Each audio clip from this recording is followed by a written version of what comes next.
Welcome to Achieving Success with Olivia Atkin. I am your host, Olivia Atkin. Each week, we will discuss the roadmap of achieving your personal and professional success.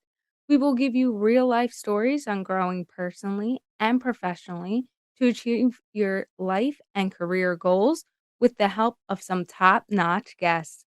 Today, we are speaking with Carlif Taylor. Carlif played professional football for both the New York Giants and the Dallas Cowboys. Carlif was also a two-time All-American, a defensive line coach for the East team at the 2020 All-American Bowl game, as well as the founder and CEO of TaylorMade Fitness. He's currently is the defensive line coach for the University of Chicago. You can find Carlif on Instagram at _Carlif Taylor and Twitter at coach_TaylorUC. Hello, Carlif. It's fantastic having you on the show. To start off the show, can you tell me what success means and looks like to Carlif Taylor? Excellent, excellent, excellent. Well, first and foremost, it is a blessing and honor to be on the show, to be a part of something that is great now and for the years to come. So I'm happy to leave a stamp in whichever way, shape, or form that may be. So to start off, what does success mean to me? And so throughout my years, success always was defined differently, and what I mean, and always defined differently to me in regards each era of my life. But as a coach right now, and as a person that's growing, learning, and developing players and developing as a human and as a coach myself, I realize that success is evolution. So success to me is struggling and evolving as effectively as possible, and that's because our goals are debate, always. Our goals are always debate. Like when I wanted to play football, I wanted to be an All American, right? I wanted to make it to the NFL, right? I wanted to be able to coach at a college level, right? So every time you have goals, those are debate. And chasing after these goals are really what forces us to evolve. So for me, success is evolution. It's the evolution is what matters and not the reward at the end for me. Oh, Carlif, that was so good. Thank you for those insights because that just hit hard for me. Um, so Carlif, what led you to play football? Um, so honestly, football kind of I stumbled into football, or football stumbled into me, but without a doubt, 100%, I think it's like a part of my plan, a part of God's plan for me. Never really was into sports growing up. Oddly enough, so my father passed away when I was 7, and I remember just slight things when I reflect in the past. He used to say, and mind you, I'm a kid, pre-K, 3 years old, 4 years old. He would say, "This would be my football player. This guy's a football player." And when he passed, and I was able to reflect on it after like my success, it really dawned on me like when I made it to the NFL. But just reflecting on it, football was never part of the plan. Um, I kind of was always in the gym in high school, and so I was always hitting the weights, just always just somebody that took pride in how I looked, just took pride in being fit and having like good health, especially at the size that I am. And the head coach at the time found me. He found me in the weight room and was like, "Hey, I think you should play football for our team. We can use a guy like you." And so, as me being a New York City kid, I didn't see the real interest behind it. Like we weren't, it wasn't like the best school or the best football situation. A lot of the times we practice in empty lots, baseball fields, wherever we could get our hand on, because New York is really just more so a concrete jungle and not necessarily a place with like a lot of green, I would say. So at first I wasn't interested because I have a big social life within New York. He The coach decided he wanted to have a meeting with my parent, well, with my mother, and he pretty much stated that I have the ability to get a college scholarship. And then without much consideration, me and my mother agreed that if this was going to help afford college, then by all means, let's give it a try. And it ended up paying. I mean, now my life work kind of revolves around it. So that leads me to my next question. Carly, at what moment your training in high school never touched a football till that point, really, and trained? At what point in your college career did you say, "Ooh, this is what I wanna do. I wanna take it to a next level. I wanna try to play pro"? That's a great question. So honestly, it came after my failures. So I realized that in life, right, everything is about experience and how you view the experience. And the older you get, you have different perspectives on your experiences, you know? And oddly enough, perspective is so intricate that even though two people could be at the same event and have two different perceptions of it, you know? So perspectives is very, very, very, a very interesting thing. And so for me, my freshman year, well, I did a lot of failing in life. I lost way many more times than I ever won. But my freshman year, me not having like a real idea of football, me not having a passion for football or even loving football, I was on that slippery slope. I was the typical quote unquote jock, the typical quote unquote party guy, really just happy to be on a team and happy to, have the freedom that 19-year-old, 18-year-old didn't have at home, you know. And so my first year, I made a lot of bad decisions, made a lot of mistakes, and I had a end of the year meeting with our head coach, and so I really didn't take just growing up and each level from high school to college to the NFL, you realize it's more business minded and more political in the sense of what's required from you and how people view you as. And so I'm having an end of the meeting coach, and I'm used to just having like flattery on flattery at the high school level. And this guy, he looked at me in my eyes and was like, I wanted you to be somebody that can help change this team around. And you're just another fat kid from New York. And then, like, I thought about it and had to that was my first time where I was able to reflect. And I was like, well, he's absolutely right, you know? And then I kind of took my ego out the situation and really self reflected, like, well, me being here is bigger than just Carlif Taylor. I'm representing my school, I'm representing my family, I'm representing every single football player in New York that wants an opportunity here or any other place, you know, because at the time, New York was not getting heavily recruited in regards to college football. And so I told myself, I made an oath to myself and I said, all right, Carly, for the next 3 years, you are going to give it everything you got. So I sacrificed everything. If it wasn't library, or football, then it didn't really matter to me. And so going into my sophomore year, I was starting to have a terrific year, terrific season. So the average guy in my position would have average 2 to 3 tackles a game. My sophomore year, my first 4 games, I was averaging 8 tackles and a sack. And so I got hurt during the middle of my fourth game, and the game was taken away from me. And once again, it was a time where mentally I never had a battle like that. I'd never been at the highest point because at this time in my life, this was my highest point of elevation. As a player, I was one of the best players on the field. As a career football player, I was playing the best I ever played. As a leader, I was developing a leader role and taking a lot of responsibility from the coaches being like a team leader within the organization. And it was all taken away from me after I got it. And so when I had a taste of it, I was like, wow, what was my legacy truly like? It made me reflect on my legacy. What did I bring to the table? And I said, wow, like it made me understand that this is temporary and this is not forever. And so I was like, all right, well, I'm gonna come back from this injury and I'm gonna be even better than what I was, you know, and I wanted to really make my mark and my impact within this organization because the coaches believed in me. I believed in myself, the players believed in me, and I never had that much high of a success. And it was just the feeling of being that dominant on the field, just top anything I ever experienced on at the time and at the moment in my life. I think you hit on such some great key points here of, in your lowest moments, it could bring realizations of what you truly want and your perspectives on how to get it and just shift your mindset. It isn't always the successes that drive you. It could be the failures or kind of like you said, you got an injury. It wasn't something that was it is something that could happen in playing sports at a higher caliber, but wasn't something you kind of planned on. But that really pushed you. I've known Carlif for a while now. Carlif was a rookie, his rookie season at the New York Giants, when I say I was a rookie at the New York Giants.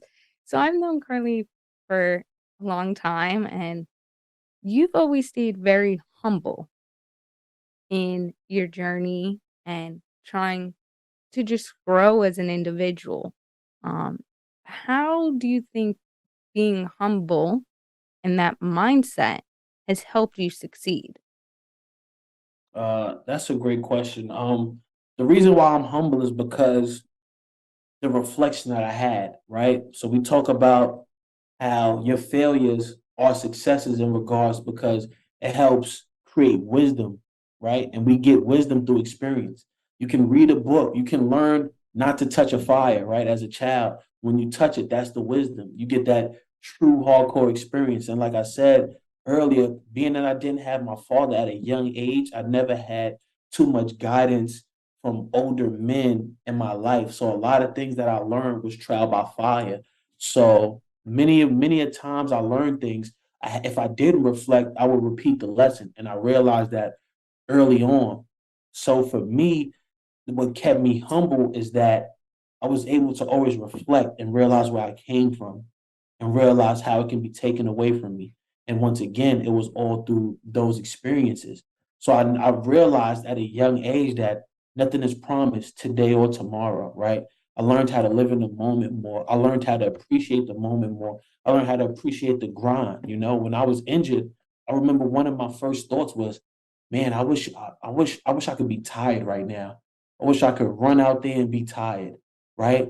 I wish I could squat. I wish I could jump. I wish I could run, you know, and it's the things we take for granted. You know, we wake up every day, and if life is not how we think it needs to be, right? Via social media or via however we deem it, right? Via our friends and our peers, we don't think life is how it's supposed to be. But we're living in the house. We have shelter, we have food, we have water, right? We have our hands, we have our eyes. There's numerous things to be grateful for because there's some people who don't have anything, you know. And so, what kept me humble is that one, I never was an all-star guy in high school. I never was an all-star guy in college, right? I was there at one point of time, but at one point I was the lowest of the guys, you know. So having that duality bring me like ultimate balance, you know? And so I was able to realize that, okay, yeah, I'm the man now, but I also remember me not being the man as well. And so I was always able to control my ego and control myself, being aware that I was this and I was that, you know? And this is what got me here. So I can't lose that for this, if that makes sense. No, it makes a lot of sense. And you brought another key point here is trial by fire. Sometimes you don't know whether you're going to succeed or fail or what the outcome could be unless you try it. And then you could always pivot.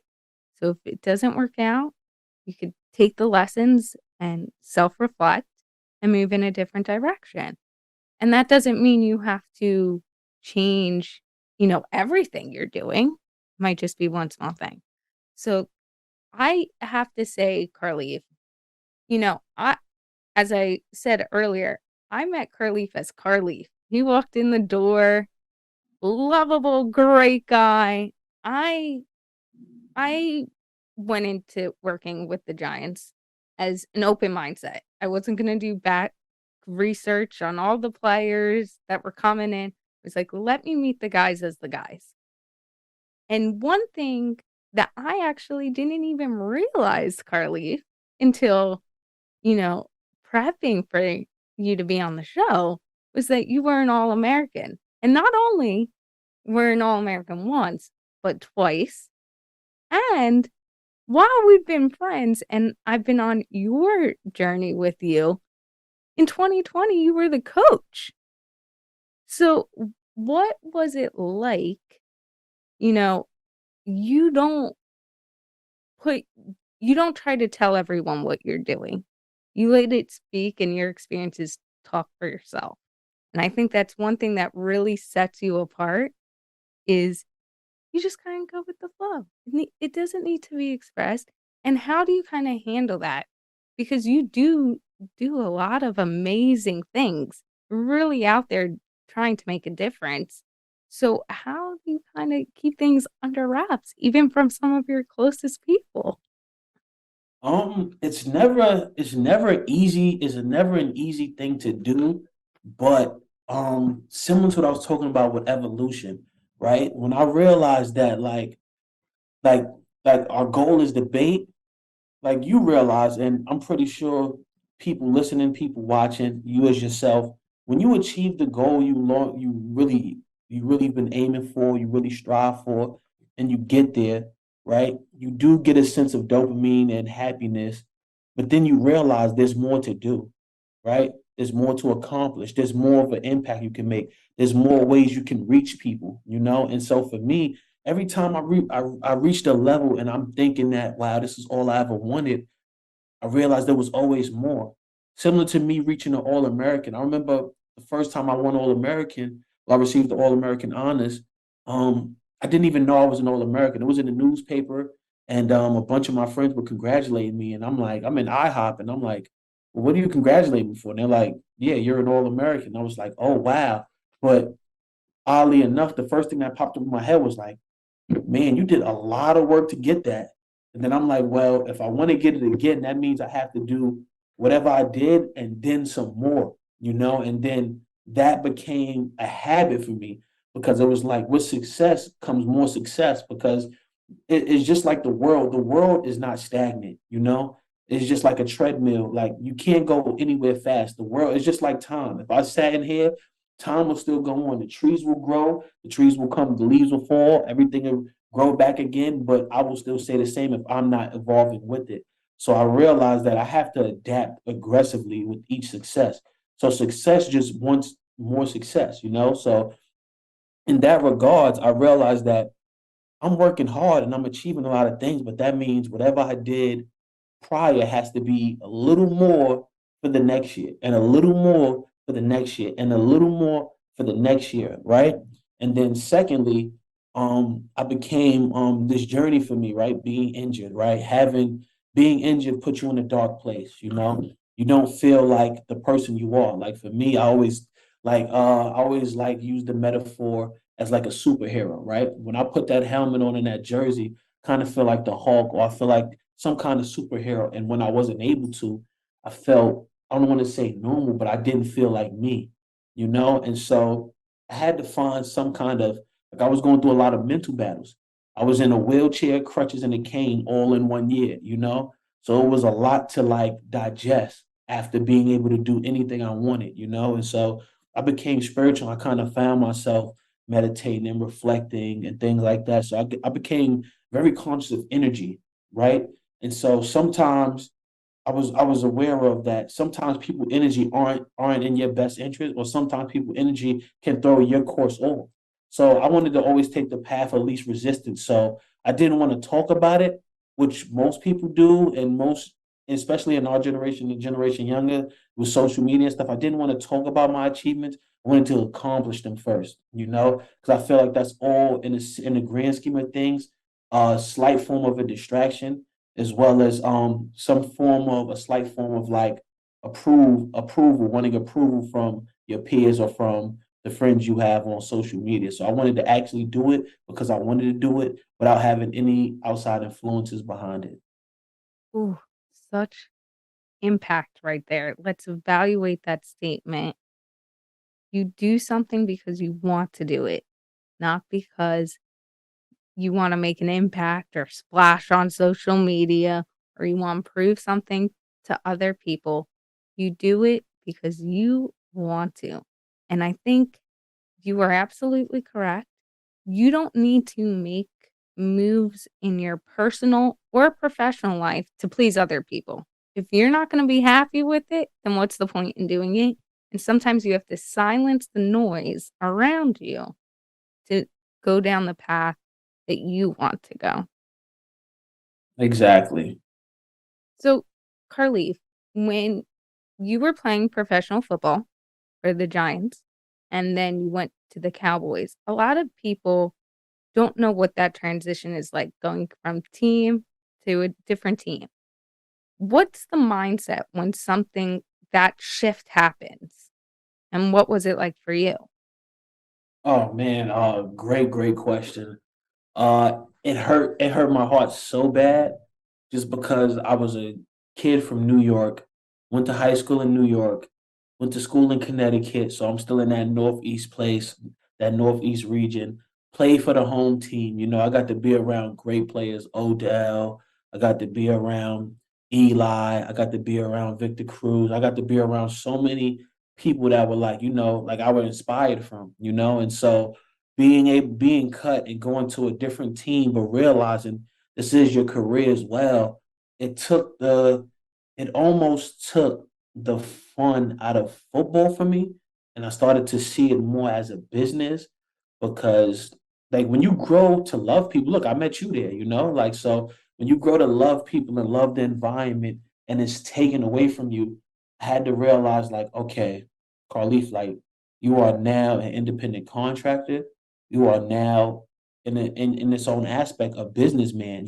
So I have to realize that I'm having bigger plans of like setting up shop here, getting a house here, and then everything shifts to Dallas. And then I have to hope that I make it there and I stay there and nothing doesn't happen again. And then it's a different environment, different players, different coaches. So the mindset for me was more so I was passionate behind it. And you see that when most players get traded and they play the team that traded them, they usually play better games because of some kind of passion, some type of fuel behind it. So I was extremely passionate behind it, wanting to make an impact there, wanting to be great there to prove to everybody that I'm good enough, I'm valuable. I wanted to be there. But at the same time, right, in retrospect and in hindsight, I realized that I kind of overdid it at some points, because I had people trying to be my friends. I had people, trying to show me the ropes, but in my mind, the business aspect and for football players or anybody that's playing sports that's listening to this, understand each level you achieve, God willing, is it becomes a business more so of a business, more so of politics. They got to be able to sell jerseys. They got to be able to have the guys drafted in the mix. Like you can do a lot of right things and may not get credit for it depending on where you fall within that team and that scheme. So for me, it was more so like a revenge tour. Like I came in there with the mindset of that I'm gonna be great because I know I'm good enough. I know I'm big enough to play. I know I'm strong enough to play. And at the same time, how could my home team do this to me? And this is something I honestly never even expressed to anybody before. But you do feel some way about it. You do feel some way about it. And so for me, I just try to I realize once again, just me being spiritual, I realize energy never dies, it transfers. So I tried to like put that more so into my playing style, how I play, and just use that as like more so as an anchor for my passion and drive in the game. Well, your passion definitely shows through everything you do. And I think one thing talking about passion that really shows is after leaving Dallas, you started TaylorMade Fitness and you made an impact on so many people's lives, whether it was going to schools and coaching or through your fitness. And how did you come to the idea and forming TaylorMade Fitness? Excellent question. So pretty much, not to sound like a broken record, but that reflection is everything in life because you get to evaluate yourself and evaluate situations, and it changes your perspective on things. So for me, when my football career wasn't going the way I wanted it to, or didn't go the way that I think it needed to, right? Because I do believe God does have a course for me, and this is the course I can make more of an impact as a coach than as a player 1,000 times. So, but not to get off topic. I would say the value is when I was able to reflect, I realized that what is the best thing I can do in this situation, and I was like, I have to pay it forward. I said Carlif Taylor was a long shot. I made the 1% from a guy from New York and from a D2 school. I was like, there's plenty more guys like me somewhere, some way, somehow. There's plenty more guys in this area. There's plenty more guys in the world that just, if they had somebody to tell them that they can do it, if they had somebody that can teach them that they can do it, if they had somebody that can show them that they can do it, if they had somebody that did it and now it's in the flesh and not in the sense of, okay, I'm doing a camp. Let me take a couple pictures and put a shirt on and make money from it. I was like, no, I wanted to do something that really gave a kid, organization, a city hope, hope that they can make it, hope that they can be better than what they are, hope that they can see something. Sometimes it gets hard growing up in like, urban neighborhoods, growing up in cities that don't really have fields. Some kids don't even have practice uniforms. Like getting it, I've seen it, I've seen it all from the highs to the lows. And I was like, if I could be a spark for one or two kids, then mission complete. But like I said, the main thing was reflecting and realizing that I have to pay this forward somehow. I just knew my journey wasn't over. It was over as a player, but it wasn't over in a sense. I was like, if I could make a dent on somebody, change a life, maybe if I did this. And so that's what got me into that. So, Carlif, I want to tell you a quick little story that we talk all the time, but you don't even know this story. This Ooh, actually happened about a week ago. I was talking to a student at a university, and he was just asking me, career path, advice, all this stuff. And I was telling him how we were going to be recording and releasing a podcast, and we had some great guests who could really give insight. And I mentioned you. And he was actually a student in New York that you went to the high school and coached. And when he heard your name, he was like, "Oh my God, Carlif Taylor. He came to my school. He was so inspirational. He made me think of things outside the box." And he goes, "I always remember." Now, this is a student at Quinnipiac University, so they don't have a football team. So he wasn't right. going to play football. He goes, "But I take the mindset he started to implement into us and use it now as a student." And Wow. so you've definitely impacted students and That's individuals in ways that you don't even know. that is amazing. Wow. Wow, that's awesome. I don't even have words for that. That's beautiful, and that's something that I would have never known, but it just shows that, like that's why I feel like I'm doing the right thing, because people are able to carry some of that and be able to do things and carry and change their lives. We're changing lives now. So that's bigger than me. This is global work, this is just a small percentage, but it's global work because we're able to change somebody's mindset. We're able to motivate and inspire people. That is just like awesome, like who would have thought? And part of that too is you're changing someone's mindset, their path in the same though, and how they might look and move, the way they move in the future. Um, you you're able to then it's like a tree, right? So when you impact one person and then they grow a branch and they grow leaves and then it keeps going. There's more branches and there's more leaves. So when you do something, you never know the impact it might have on someone and the kindness and just everything. And I think that's one thing you definitely exemplify in everything you do. If you go to Carleaf's Instagram, his Twitter, anything Carleaf does, he's always cheering for everyone else. He like you post all the time of everyone else's accomplishments. And so when you put others first and that kindness, I think it is a great tool to show on other individuals what they can do and help boost them. And what do you think of trying to put that forward? What would you say to individuals who are like, "Well, yeah, but I'm tired," or "Yeah, but," what would you say to kind of tell them, "No, keep going"? Oh man, so great question. First, thank you for your words. That means so much to me. Honestly, it truly does, especially coming from you specifically. But I would say the biggest thing about life in general. Doesn't have to be about sports, doesn't have to be about anything. It's all about having resiliency. You have to be able to handle toughness. You have to be able to fight, and you have to be able to understand you can lose it all, right? And similar to what I was saying, like when I had my injury, I lost it all. I can talk about numerous situations in my life where I lost it all, and what kept me going is just the willpower not to jump out that window, the willpower to figure it out.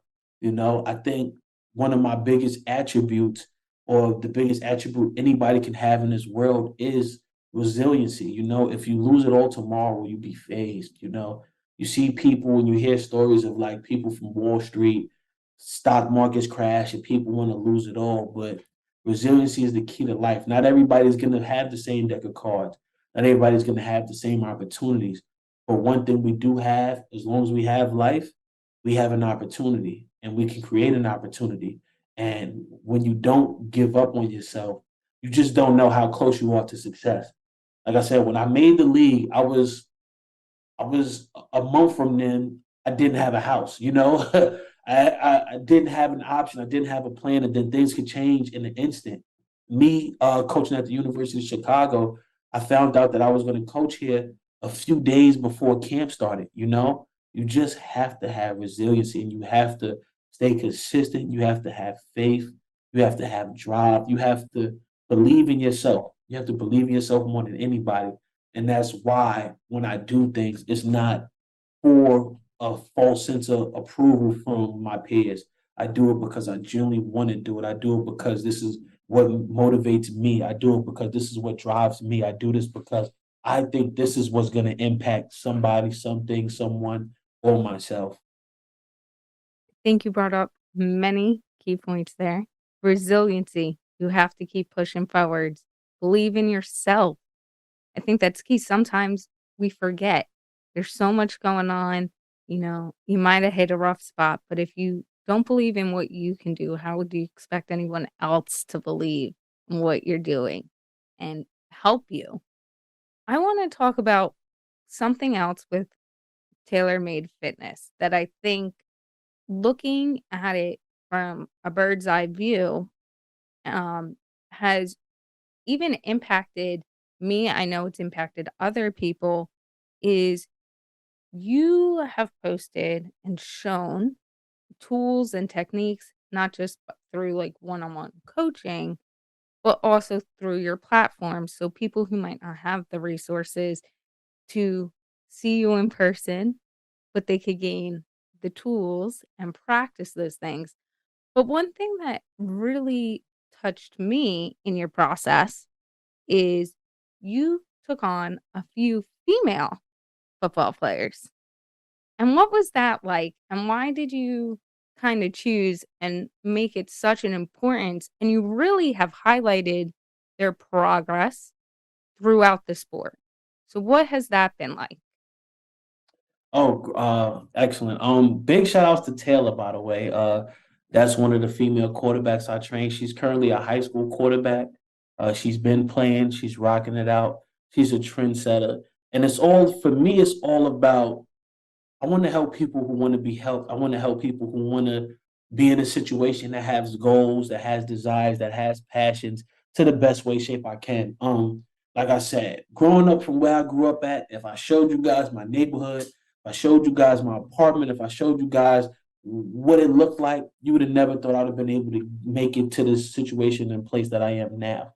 So for me, once again, I realized that some people aren't down because they're down. They just need help. And I realize that maybe if the person is not, I'm always willing to help anybody if they're going to help themselves. And so that kind of is what drives me to do it, because if somebody's asking for help, then how can you not help them?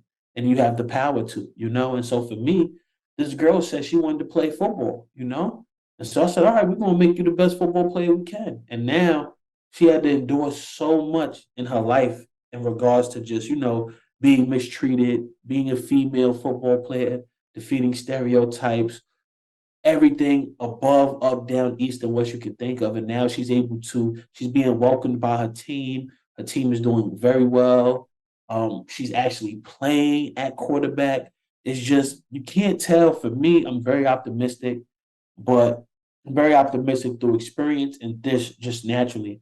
If there's a way to get to the moon, I'll figure it out. And that's the same thing how I treat my athletes or anybody that's willing to learn. I don't think knowledge should be gatekeep. I think knowledge is for everybody, especially if it's gonna apply to you. Doesn't mean if I post something, right? It's up to the person viewing it to either value it as something worth their time or worth their insight, or don't value it at all. And so for me, anytime I post something, it's with that mindset. It's like, well, for the people who are interested, they can gain something from it, and the people who aren't, they're not even going to pay it any mind. So it's almost like I don't have anything to lose. And so that's kind of like more so my mindset of it. I never really think about who I'm catering to. I just like to cater to people who trust my insight and who wants to get better.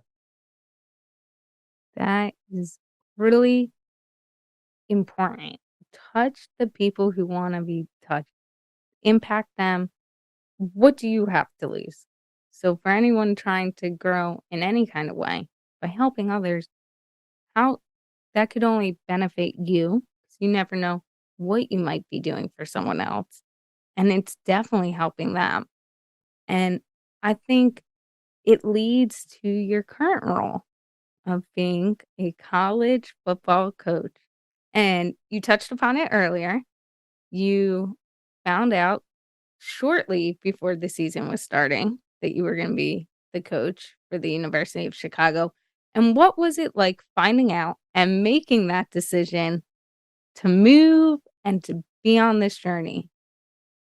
Oh man, it was a decision of all decisions, honestly. I would say it was something that I yearned for. It was something that I manifested. It was something that I prayed for almost every single day, every single step of the way. And for college football, it gets a little more intricate because most college situations and staff don't have many spots available.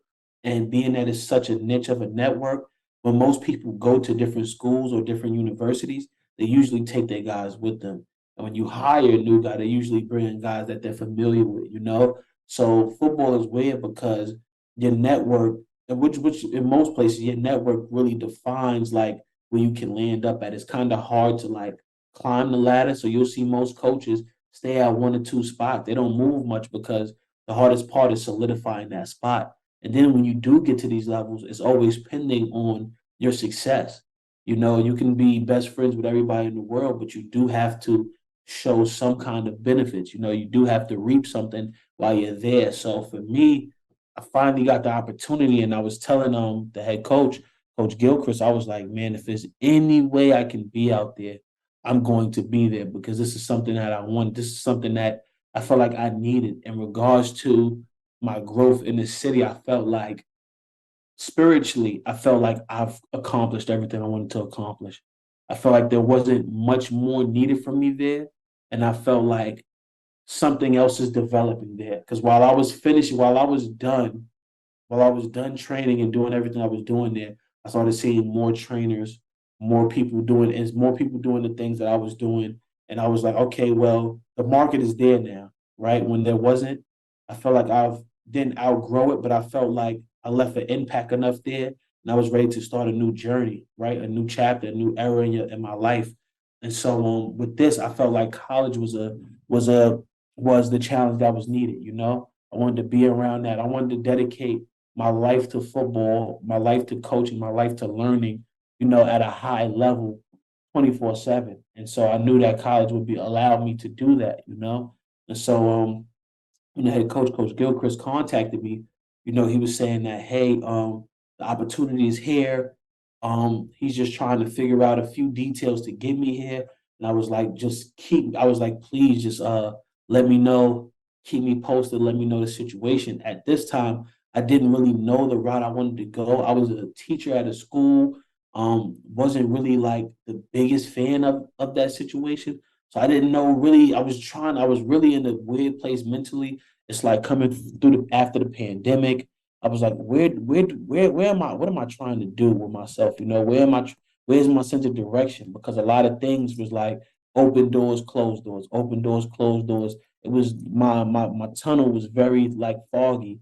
And so when he offered it, he was like, hey, we have a spot for you. You would have to move out here in X amount of days.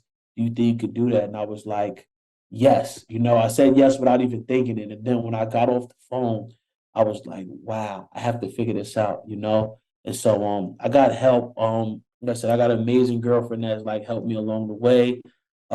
We did this together. I don't think I would be able to do it without her, honestly. Um, we were able to make that move, and it's kind of just like I said, I didn't look back. I didn't look back. I took that risk. I had to create that opportunity, and that's the biggest part of all situations for me. I think you have to be able to create the opportunity when it's available. And I realized that an opportunity at the University of Chicago, this is one of the top, I think this is the number six, number four school in the nation, you know, in regards to just high academia. It's just an opportunity that you can't pass up. So I told myself it didn't matter how I was getting there, but I knew it was worth fighting for at the end of the day. And ultimately, you always have to fight. You always have to fight in the first place. You have to create the biggest opportunity possible. And I didn't care if I had to sacrifice and get an extra job on the side. I didn't care if I had to work to the university, walk home, back and forth to the university. I just knew this is where I needed to be. This is where I wanted to be. Big risk, big reward, and it's paying off. Well, it definitely is. And I think that's a key point you just mentioned. You have to create your opportunities. It's not handed to you. You want Absolutely. something, figure out how to do it because the reward could be massive. Exactly. And you're definitely demonstrating that now. You made it work. You got there. Absolutely. Absolutely. And what now that you're there and you've been coaching, what is the impact you want to leave on your students or the lesson that you want to kind of demonstrate to them so that when they try to move forward, whether it's in pro, like going pro or just graduating and getting a job and just succeeding in their own life, what do you want them to know? Oh man. Super great question. I would say this is for everybody. It doesn't have to be for sports. If you want a spot, you have to be able to offer something.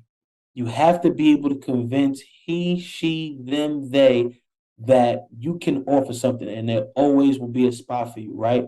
Nothing in this world was put to stay stagnant. So, back to what I was saying earlier with success, you have to be able to evolve, you have to be able to adapt, or you will slowly die. So you have to establish value within all organizations and take an initiative. So similar to what we were talking about earlier, you want to create the biggest opportunity possible. You want to be able to have and be able to create your own energy, right? Bring value within there. You have to want to be able to offer something, right? And then you always have to fight for your worth, right? There's going to be times well, people, it's the business. You can't mix business with emotions, right? So that's part of what I was doing with TaylorMade Fitness. You have to understand the higher you climb, the more of a business you will see, right? It's not high school, it's not middle school, it's not Pop Warner. This is more of a business, right? So you have to be able to fight for your worth, but never take offense that you have to fight in the first place. That's just the lifestyle of a business person. That's the lifestyle of a person that has to climb there, right? And when you create your biggest opportunity possible, understand this. That means you can be living at home with your parents, right? You can have a roommate. You can take a job as an intern. You can be working for little to no money. It will all be worth it in the long end. You always want to secure the best long-term pot potential. It is always worth the sacrifice in the moment, right? And then lastly, you want to just try things. You want to try things, right? You have to think about, perfect example is that is think about the people who travel, like travel bloggers, right? They didn't wait for that big opportunity from a sponsorship from somebody to travel. These guys figured out a way to travel cheap and affordable and brought a camera and now they're bringing in all the money through their sponsorships, right? You have to be able to try things. If you have an idea, take the risk, take the opportunity, understand that life is going to bring you challenges. When you overcome the challenges, or whether you succeed or whether you fail, it's all lessons. It's all lessons and part of the grand scheme of things, but you have to stay consistent and you have to be able to evolve from those situations. Well, Carly, you definitely just hit on so many key points. You basically just summed up everything we've talked about tonight. So, with that being said, since Cartleaf just did an amazing job telling us our key takeaways of tonight, I'm going to leave it with him saying it than me reiterating it. But Carleaf, how can people get in touch with you in order to connect or get your guidance or follow you? Excellent. I would say easiest thing is either Instagram or Twitter. My Instagram is underscore CarlifTaylor. Twitter is coach underscore Taylor UC. My email is first name, last name at gmail.com. Feel free to reach out to me. I can be formal, you can talk to me. You don't have to be super professional. I'm still a human being. I love having human conversations as much as I can. So feel free to contact me on any of those platforms. And if you have any questions, you can reach me there, or you can contact Liv and we could get you on the podcast. Yes, for sure. And thank you for saying that too, Carly. I think one of the great things that you grow while networking and just growing as an individual is the connections you make. And I think you never know walking through the door someone you meet. What we met like almost 10 years ago now. Yep. Yep. And we've grown as people, different paths, but we've remained friends and cheering each other on in the biggest moments and giving each other the advice when we need it and that extra push. And I think it's always great to have people in your corner, and sometimes you need that. So thank you, Carlif, for joining us today. You were a top-notch guest, and I'm so happy you got to be on the podcast. Me too. And I hope everyone has a successful day today. Thank you for listening to Achieving Success with Olivia Atkin.